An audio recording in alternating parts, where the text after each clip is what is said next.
Hello students, कैसे हैं आप सब। सो बच्चों, आज हमारा टॉपिक है आइसोमेरिज्म और बहुत इंपॉर्टेंट टॉपिक है। ये आपके एनसीईआरटी नोटबुक में आप देखेंगे तो ये बहुत ही छोटा दिया हुआ है, ठीक है। बल्कि ये तो अलग चैप्टर है ऐसे, अगर आपने इसको अलग पढ़ना हो कॉम्पिटिटिव एग्जाम के लिए। पर मैं आपको उतना ही पढ़ाऊंगा जितना कॉम्पिटिटिव एग्जाम तक कवर करे ये, ठीक है। मैं आपको स्कूल के हिसाब से पढ़ाने लगूँ तो वो एक दो पेजेस में ही खत्म हो जाएगा, ठीक है। मैं आपको इसके क्वेश्चंस भी करवाऊंगा और जो भी क्वेश्चंस प्रीवियस आए हुए हैं वो भी आप करेंगे, ठीक है। तो बच्चों, सबसे पहले हम इस वर्ड का मतलब तो समझते हैं क्या वर्ड ये, ठीक है। अगर हमने सबसे पहले इसको पढ़ना है तो इस वर्ड का तो मतलब हमें पता होना चाहिए, ठीक है। देखो, दो शब्दों से मिलकर बनाए, सॉरी, ठीक है, दो शब्दों से मिलकर बनाए, ठीक है। आइसो प्लस मर्ज। आइसो यार देखो बच्चों, सेम मतलब है इसका, क्या है, सेम। सेम आइसो मतलब सेम, और मर्ज मतलब यूनिट्स या पार्ट्स, समझ गए। देखो बच्चों, इसमें क्या किया जाएगा, जैसे टू और मोर डिफरेंट कंपाउंड्स होंगे, ठीक है। मतलब कोई भी कंपाउंड होंगे, दो और टू और वन, ठीक है। जैसे दो कंपाउंड्स हैं ये, इनको क्या करेंगे, इनका मॉलिक्यूलर फॉर्मूला सेम होगा, पर ये डिफर किस में करेंगे, अपनी केमिकल और फिजिकल प्रॉपर्टीज में, ठीक है। किस में डिफर करेंगे ये, केमिकल और फिजिकल प्रॉपर्टी में। देखो, अब मैंने मॉलिक्यूलर फॉर्मूला लिख लिया, अब इसी से ही मैं अल्कोहल बना रहा और इसी से ही ईथर बना रहा, समझ गए। अब बताओ बच्चों, इसकी फिजिकल और केमिकल प्रॉपर्टीज में डिफरेंस नहीं है, इसके मेल्टिंग पॉइंट और बॉइलिंग पॉइंट में डिफरेंस नहीं होगा, ऑब्वियस ही बात है होगा। तो उन्हीं को क्या हम बोलते हैं, आइसोमर्स, समझ गए। जो क्या, जिनका मॉलिक्यूलर फॉर्मूला सेम हो पर उनकी प्रॉपर्टीज जो फिजिकल और केमिकल हैं वो डिफरेंट हो, समझ गए, उनको क्या बोलते हैं हम, आइसोमर्स, ठीक है। अब बच्चों, आइसोमर्स को हमने दो पार्ट्स में डिवाइड किया है। फर्स्ट इज स्ट्रक्चरल आइसोमर, कि जो स्ट्रक्चर पे डिपेंड करेंगे, और दूसरे जो है स्टीरियो आइसोमर, जो क्या, स्टीरियो मतलब अपनी ओरिएंटेशन, जो उसकी उनकी 3D ओरिएंटेशन होंगी ना, उस पर डिपेंड करेंगे, ठीक है। देखो बच्चों, इनमें जो है मॉलिक्यूलर फॉर्मूला सेम रहेगा पर इनकी स्ट्रक्चर्स डिफरेंट होंगी, ठीक है, ठीक है। और स्टीरियो आइसोमर में क्या होगा, मॉलिक्यूलर फॉर्मूला सेम रहेगा पर जो उनकी ओरिएंटेशन बताई होगी एटम्स की with respect to each other, वो डिफरेंट बताई होगी, मतलब 3D में बता दी होगी, ठीक है, 3 डायमेंशन में बताई होगी, पर वो क्या डिफर करेगी एक दूसरे से। जैसे सिस और ट्रांस पढ़े थे आपने, समझ गए, समझ गए, मतलब एक डायरेक्शन में है तो सिस, दूसरे में है तो ट्रांस, वो इसी में आएंगे। जैसे ज्योमेट्रिकल आइसोमेरिज्म हो गया, समझ गए, वो मैं आपको पढ़ाऊंगा। पहले स्ट्रक्चरल आइसोमर खत्म कर लेते हैं, ठीक है। तो ये आपको समझ आ गया। जैसे स्ट्रक्चरल आइसोमर, स्ट्रक्चर अपने आप ही बता रहा है कि इसमें स्ट्रक्चर क्या होगी, डिफरेंट। और देखो, molecular formula throughout same रहेगा, ठीक है। हर जो भी आप पढ़ोगे molecular formula same but different in structure, समझ गए। अब देखो, इसके टाइप्स हैं, chain isomer, position isomer, functional isomer, ring chain, metamerism, tautomerism, the most important things, ठीक है। इन्हीं पे ही आपको डायरेक्ट क्वेश्चन पूछे जाएंगे कि बताओ कि कोई फॉर्मूला है C2H6O फॉर एग्जांपल, इसका चेन आइसोमर बना के बताओ, या बता देंगे आपको कि पेंटेन है, इसका आइसोमर बता के, इसका चेन आइसोमर बताइए, इसका पोजीशन आइसोमर बताइए, ठीक है, ठीक है। अब पोजीशन आइसोमर कैसे बताएंगे, वो आपको मैं बताऊंगा कि अगर पर्टिकुलर कोई ग्रुप लगाओ तो उसके उस पर्टिकुलर ग्रुप को ही उसकी पोजीशन चेंज करेंगे। देखो, पोजीशन मतलब आप देखो, चेन बता, चेन आइसोमर बोल रहे तो मतलब चेन डिफरेंट होगी, पोजीशन आइसोमर बोल रहे तो पोजीशन डिफरेंट होगी, फंक्शनल आइसोमर बोल रहे तो फंक्शनल मतलब फंक्शन की बात हो रही तो फंक्शनल ग्रुप जो है वो डिफर करेगा। रिंग चेन की बात करें तो रिंग और चेन में क्या डिफरेंस आएगा। मेटामेरिज्म, ये चलो वर्ड से नहीं समझेंगे आप, पर मैं बता दूंगा आपको। टॉडोमेरिज्म भी पर बहुत इंपॉर्टेंट है ये दो तो, बहुत ही ज्यादा। ये आपका थ्रू आउट द केमिस्ट्री जब तक आप पढ़ते रहोगे तब तक काम आएंगे, ठीक है। कोई भी रिएक्शन करोगे ऑर्गेनिक केमिस्ट्री की, कहीं ना कहीं ये यूज होगा टॉडोमेरिज्म, कहीं ना कहीं। ऐसा कभी हो ही नहीं सकता कि यूज ना हो, समझ गए। चलो चलते हैं। पर इससे पहले मैं आपको चेन आइसोमर पढ़ाऊं, सबसे पहले मैं डिग्री ऑफ कार्बन पढ़ाना चाहता हूं। डिग्री ऑफ कार्बन क्या होता है, कि मतलब कार्बन जो है, एक जो पर्टिकुलर कार्बन है जिसकी हमने डिग्री फाइंड करनी है, वो कार्बन कितने कार्बन के साथ अटैच है। फॉर एग्जांपल, ये कार्बन है जिसकी मैंने डिग्री फाइंड करनी है, और इस कार्बन की डिग्री फाइंड करनी है, बताओ कितने कार्बन के साथ अटैच है, 1, तो 1 डिग्री है, ठीक है। अब मैंने एक कार्बन ये ले लिया, ये वाला कार्बन बताओ कि कितने कार्बन के साथ अटैच है, 1 2 3, तो ये कितना, 3 डिग्री कार्बन हो गया, ठीक है।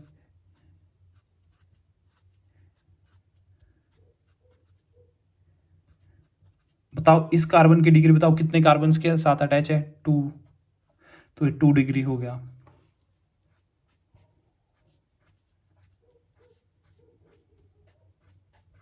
ये वाले कार्बन की डिग्री बताओ कितना डिग्री कार्बन है, 4 डिग्री। 4 डिग्री तो बहुत मुश्किल से पूछा जाता है, पर आपको पता होना चाहिए। मतलब हमने पर्टिकुलर कार्बन के विद रिस्पेक्ट देखना है उसके सराउंडिंग में कितने कार्बन लगे हुए हैं, ठीक है, पर डायरेक्टली लगे होने चाहिए उसके, ऐसे नहीं आप इसको भी गिनते रहें, नहीं, इसके डायरेक्ट बॉन्ड बनना चाहिए उनके साथ, ठीक है। तो डेफिनेशन क्या है, number of carbon atoms around a specific carbon atom, specific है ना, इसकी पता करनी है ना हमने डिग्री, तो इसके डायरेक्ट को इतने कार्बन लगे हैं, वो इसका डिग्री ऑफ कार्बन कहलाएगा, समझ गए। अब लो question, JEE mains 2024, in the given compound the number of 2 degree carbons, बताओ 2 डिग्री कार्बन्स कितने हैं। देखो इस कार्बन की कितनी डिग्री है, एक कितने के साथ है, बताओ बताओ बताओ जल्दी जल्दी, इंपॉर्टेंट, आप फाइंड करिए। अगर आपको लग रहा है कि ये क्वेश्चन 2024 में नहीं आया है तो आप देख लीजिए गूगल करके। इस कार्बन की कितनी डिग्री है, 1, एक कार्बन, इस कार्बन की कितनी डिग्री है, इसकी 1 2 3 3, इस कार्बन की कितनी डिग्री है, 1, इस कार्बन की कितनी डिग्री है, 2, इस कार्बन की कितनी डिग्री है, 1 2 3, इस कार्बन की कितनी डिग्री है, इसकी 1, इसकी कितनी है, 1, बताओ कितने carbon in the given compound the number of 2 degree carbon, बताओ जल्दी बच्चों, कितने हैं बताओ। एक ही है, कौन से वाला, ये और भी लग रहा है, कोई लग रहा है तो बताओ, समझ गए। चलो ये तो हो गया। अब मैं आपको सबसे पहले चेन आइसोमर के बारे में बताने जा रहा हूं। मैंने बोला था जो भी अभी आप आइसोमर पढ़ने वाले हैं उन सभी में मॉलिक्यूलर फॉर्मूला सेम रहेगा, समझ गए। और जो चेन लिखा होगा, जो उन्होंने वर्ड लिखा होगा आइसोमर के साथ, वो ही डिफर करेगा। जैसे चेन लिखा है तो चेन की लेंथ ही डिफर करेगी। देखो फॉर्मूला क्या है, ये सॉरी कितने कार्बन की चेन है, 4, तो मतलब ब्यूटेन हो गया है, समझ लो ब्यूटेन है। इसका फॉर्मूला और इसका फॉर्मूला सेम है, मॉलिक्यूलर फॉर्मूला, बट कहां डिफर कर रही है, बताओ कहां डिफर कर रही है। कार्बन की चेन में ये 3 degree sorry 3 carbon, 3 member carbon की रिंग है, और ये कितने की है, sorry not ring, not a ring, sorry मैं बोलना चाह रहा हूं कि ये 3 मेंबर क्या है, चेन है, समझ गए।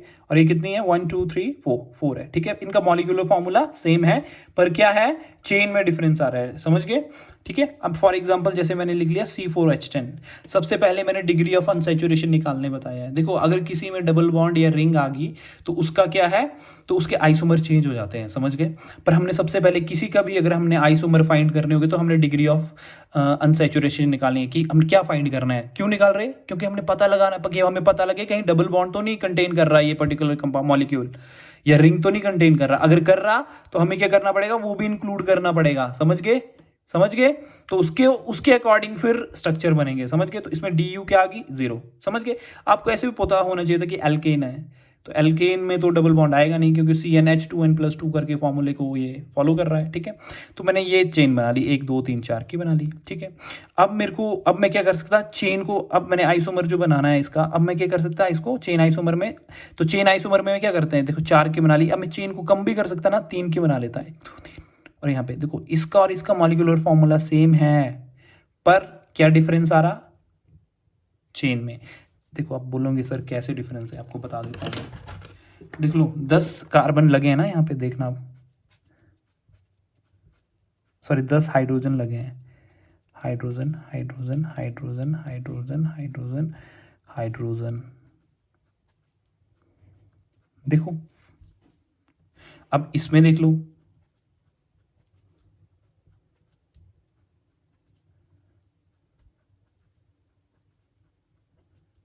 ये गिनो कितने हैं, 3 6 9 10, 3 6 4 10, समझ गए। इस फॉर्मूले को फॉलो कर रहे हैं ना, तो चेन में क्या होगा, चेन डिफर करेगी with respect to each other molecule के, समझ गए।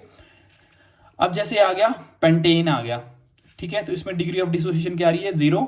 और पहले हम चेन क्या कर रहे हैं, 1 2 3 4 5 की बना रहे, फिर हम चेन आइसोमर क्यों क्यों होगा, क्योंकि चेन ही डिफरेंट करेंगे। अब फिर हम 4 की बनाएंगे, ठीक है, पर रिपीट नहीं होना चाहिए कोई भी, समझ गए। अगर मान लो मैंने यहां पे लगा दिया है, सेकंड पे लगा दी इधर, तो अगर मैं यहां पे एक और चेन ऐसी बना दूं, देखना देखना देखना, मैं इधर भी लगा दूं, तो ये क्या आइडेंटिकल हो गया आइसोमर, ठीक है। तो रिपीट रेपिटेशन अलाउड नहीं है, समझ गए, बन गया ये। अब क्या 3 की बना देंगे, ठीक है। तो ये जो हुए with respect to each other क्या हुए, चेन आइसोमर हुए एक दूसरे के। समझ गए, समझ गए बच्चों, समझ गए ना।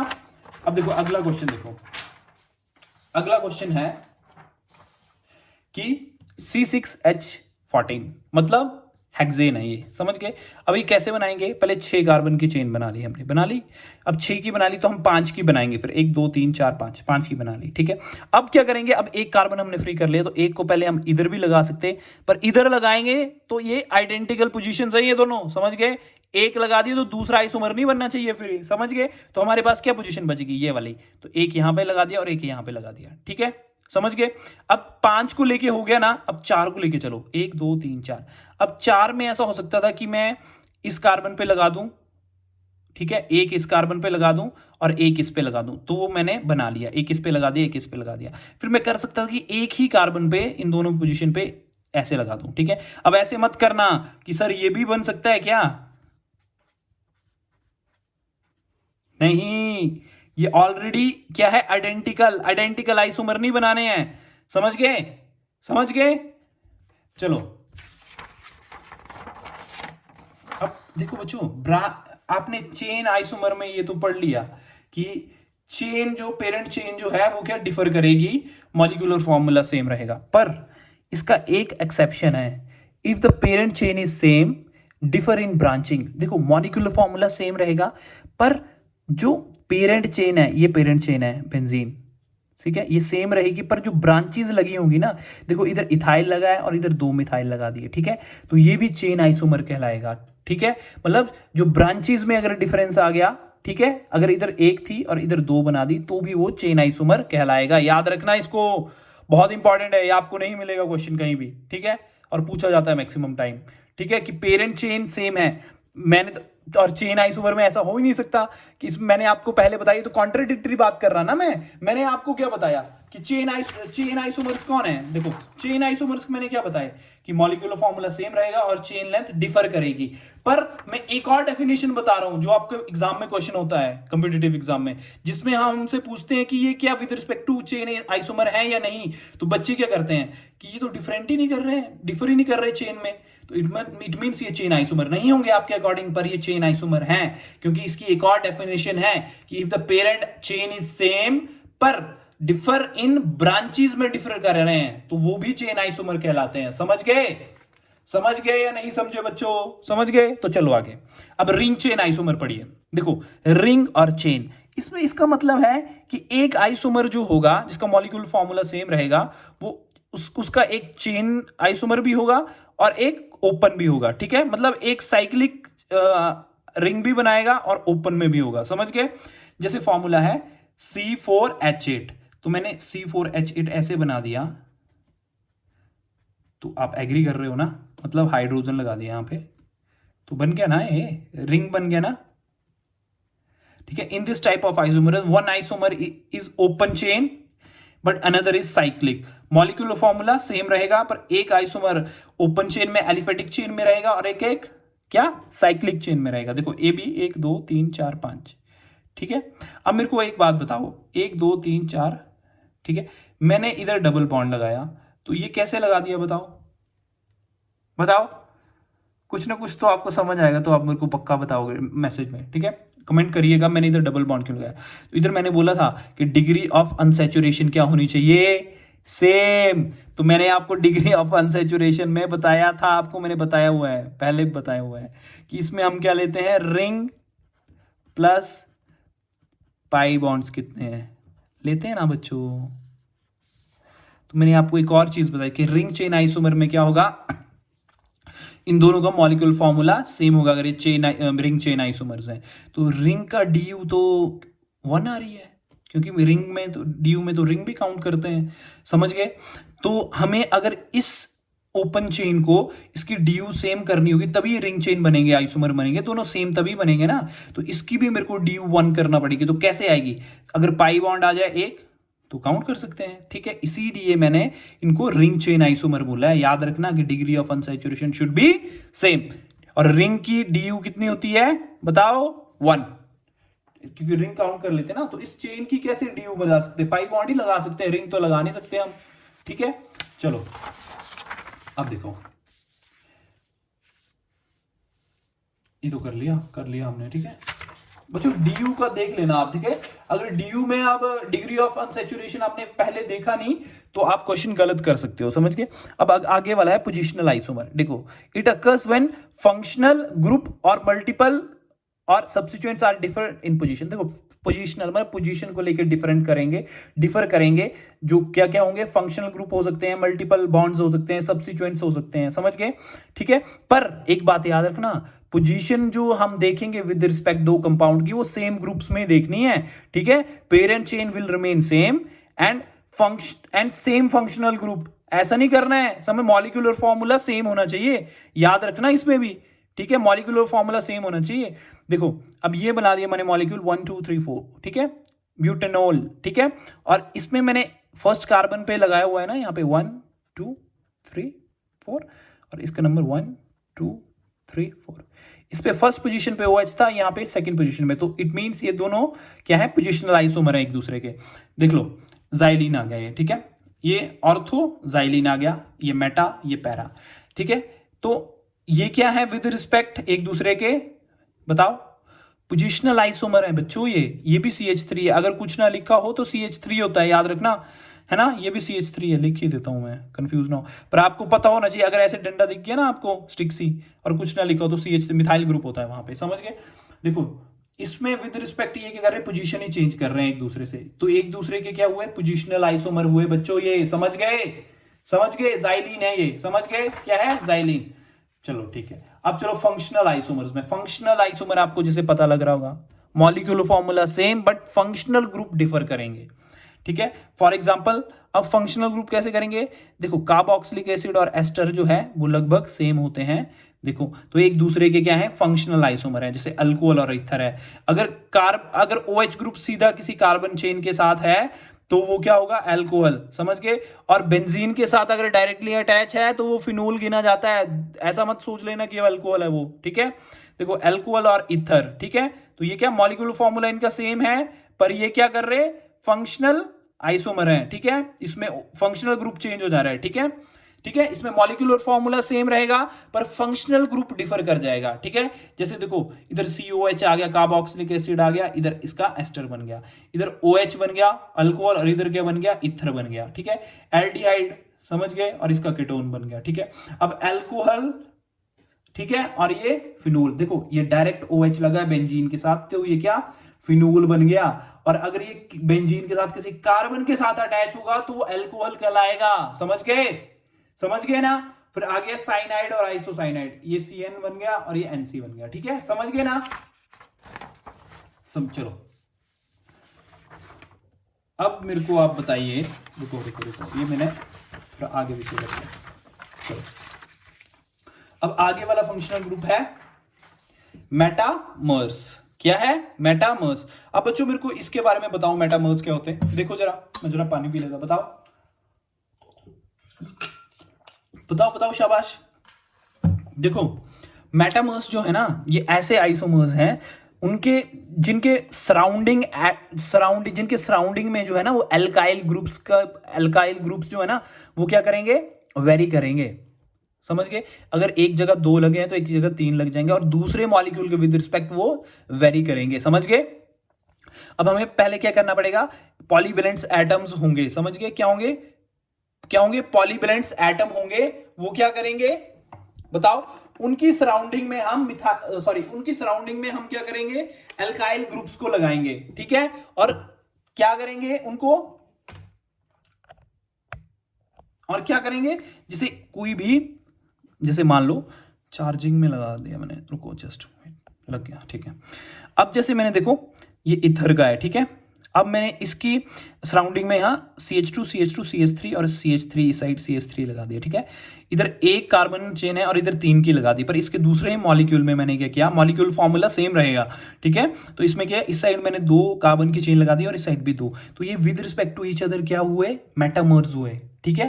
ठीक है, दोनों के एक दूसरे के होंगे मेटामर, क्योंकि इनका मॉलिक्यूलर फॉर्मूला सेम है, पर alkyl groups with respect to each other जो है वो डिफर कर रहे हैं। ठीक है, वैसे ही देखो ये क्या है, एस्टर है, एस्टर ग्रुप है, इसके विद इसकी सराउंडिंग में देखो यहाँ 2 कार्बन है, यहाँ 3 है। ठीक है, पर यहाँ पे मैं देखूं तो 1 है, और यहाँ पे देखो इसके विद रिस्पेक्ट देखो, लग रहा है ना इसकी सराउंडिंग, इसके 4 आ जा रहे, इसका 1, तो ये with respect to each other क्या है, ये मेटामर्स हैं। समझ गए? इसमें बस एल्काइल ग्रुप्स को देखना है जो पॉलीवेलेंट एटम्स फंक्शनल ग्रुप के आसपास हो, और मैंने लिखे हुए हैं पॉलीवेलेंट एटम्स। ठीक है, ये आप देख सकते हैं। समझ गए? अब आगे टॉटोमेरिज्म बचा, बहुत इंपॉर्टेंट। ठीक है, टॉटोमराइजेशन, इसको कीटो एनोल टॉटोमेरिज्म भी बोलते हैं बच्चों। ठीक है, और इसको 1,3 हाइड्रोजन शिफ्ट भी बोलते हैं, 1,5 हाइड्रोजन शिफ्ट भी बोलते हैं। ठीक है, वो आप अभी तक 1,3 हाइड्रोजन शिफ्ट ही पढ़ेंगे। ठीक है, जिसमें हम कीटो फॉर्म से एनोल फॉर्म बनाते हैं, और जहां पे ये इक्विलिब्रियम में होते हैं एक दूसरे के। ठीक है, मतलब ये थोड़े टाइम के लिए बनती है एनोल फॉर्म, और फिर कीटो में आ जाता है, क्योंकि कीटो फॉर्म ज्यादा स्टेबल है कंपैरिजन टू इनोल फॉर्म। ठीक है, अब कैसे होता है, कब होता है, चलो पढ़ते हैं। देखो, टॉटोमर्स जो है एक स्पेशल काइंड ऑफ आइसोमर है जो हम पढ़ ही रहे। ठीक है, which is found in carbonyl compounds, keep in mind. ठीक है, विथ एटलीस्ट 1 अल्फा हाइड्रोजन। ये कहाँ पाया जाता है, ये कार्बोनिल कंपाउंड्स में पाया जाता है, और उन कार्बोनाइल कंपाउंड्स में जिनके पास एटलीस्ट कम से कम 1 अल्फा हाइड्रोजन हो, और जहां पे वो अल्फा हाइड्रोजन पाया जा रहा है वो वाला कार्बन क्या होना चाहिए, sp3 हाइब्रिडाइज्ड। इन पॉइंट्स को नोट करिए आप, समझ गए? बहुत इंपॉर्टेंट पॉइंट्स हैं ये। ठीक है, और आपको पता है वो तो कि कार्बोनाइल कंपाउंड होंगे। ठीक है, टॉटोमर्स कहाँ पाए जाते हैं, कहाँ पे फाउंड करेंगे स्पेसिफिकली आप, कार्बोनाइल कंपाउंड्स में, और एटलीस्ट 1 अल्फा हाइड्रोजन होना चाहिए उनके पास। ठीक है, और जिस कार्बन पे अल्फा हाइड्रोजन होगा वो sp3 हाइब्रिडाइज्ड होना चाहिए। ठीक है, और इनको डायनेमिक आइसोमर बोलते हैं, क्योंकि ये कभी भी कीटो से एनोल, एनोल से कीटो बनते रहते हैं। समझ गए? और देख लीजिए, कीटो फॉर्म है तो 1,3 हाइड्रोजन शिफ्ट की, तो ये एनोल फॉर्म बन गई। तो मैकेनिज्म में क्या होता है, जब बेस क्या करता है, प्रोटॉन यहां से एक्सट्रैक्ट करता है, और ये इलेक्ट्रॉन, पेयर ऑफ इलेक्ट्रॉन यहाँ पे कार्बन पे चला जाता है, फिर क्या है, रेजोनेंस पे पड़ जाता है। ठीक है, ये यहां जाएगा और ये ऊपर चला जाएगा। देखो, नेगेटिव मतलब लोन पेयर, इसको लोन पेयर भी बोल सकते हो। ठीक है, नेगेटिव ने बॉन्ड पेयर बन गया, बॉन्ड पेयर का लोन पेयर बन गया, तो नेगेटिव चार्ज आ गया। ठीक है, तो अब क्या होगा, अब ये प्रोटॉन ढूंढेगा, तो हमें क्या, वाटर डालना पड़ेगा, तो H पॉजिटिव यहां पे चला जाएगा और एनोल फॉर्म बन जाएगी। समझ गए? और ये कम स्टेबल होती है, क्यों? क्योंकि जो सी डबल बॉन्ड वो है, ये बहुत ही स्टेबल बॉन्ड है कंपेरिजन टू दिस वन। ठीक है, सो ड्यू टू, क्यों?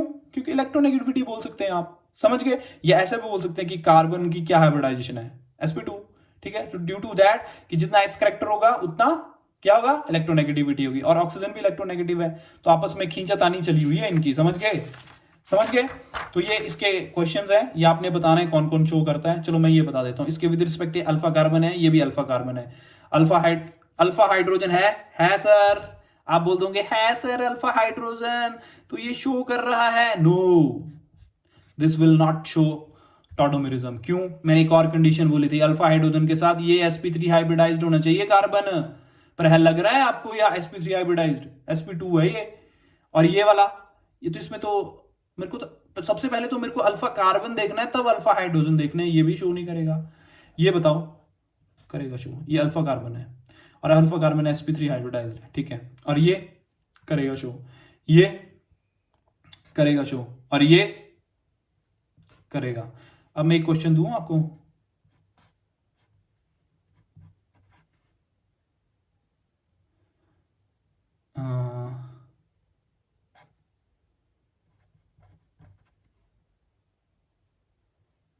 बताओ ये शो करेगा या नहीं करेगा? ठीक है, कमेंट सेक्शन में बताना। Thank you so much, bye bye, take care.